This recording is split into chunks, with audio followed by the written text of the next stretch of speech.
What's up, Purpose Partner? I love seeing your feedback around the 10 lessons that I've learned this year. But bigger than the 10 lessons I've learned this year, I want you to now personalize it and do this exercise for yourself.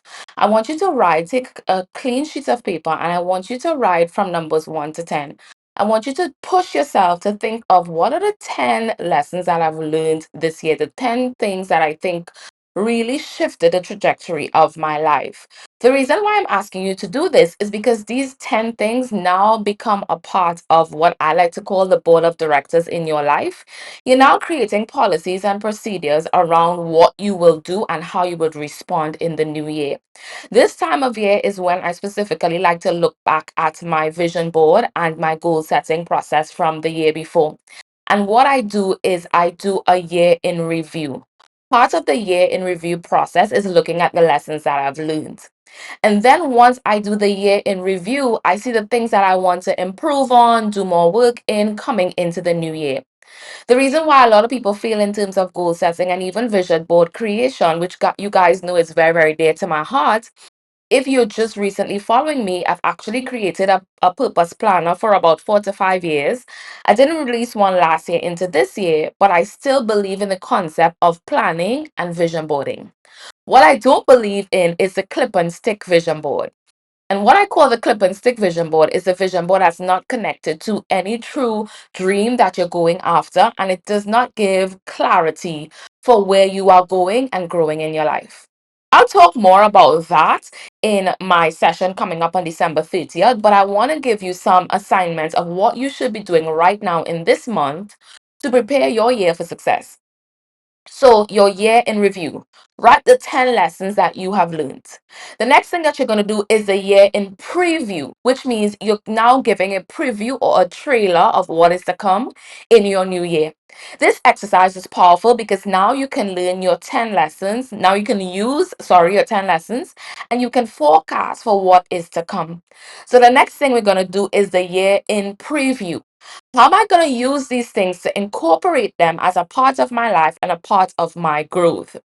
Now, if you're not already signed up for my planning and vision board session on December 30th from 10 to 12, I want to encourage you to click the link somewhere in probably the email or anywhere on my social media where you can now be a part of my planning session. Now, in preparation for that planning session, I want to give you a few tips, and these tips will work whether you're coming to my session or not.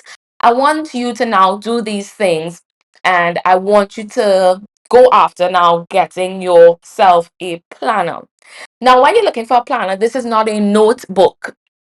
I want to give you specific things that you're looking for as it relates to a planner. So I have my planner for 2024 already. I'm going to use it now to show you what are the things that you're looking for in the planner that you will select. One of the first things that you want to look for is a calendar spread. You want to ensure that your planner has a very big calendar spread with the full month across 2 pages. There's a reason why that's important, but you'll get that inside of the class if you sign up. So make sure you have the calendar spread. From the calendar spread, you also want to make sure that you have the date spread and the week spread. So, like for example, in my planner, you see it's broken down by day and week, not just the big monthly calendar. So I move from monthly calendar to weekly. There's a system behind it, but once you sign up for that class, you get this system. The next thing I want you to make sure that your planner have, you should have notes areas. And notes areas are very important because we're going to use these year in preview elements in our notes section. There's a system for successful goal planning, and if you don't have the right tools and the right knowledge, then you would not have the combination for a successful year. Another thing that's key inside of your planner, and I'll show you it's inside of this planner that I got.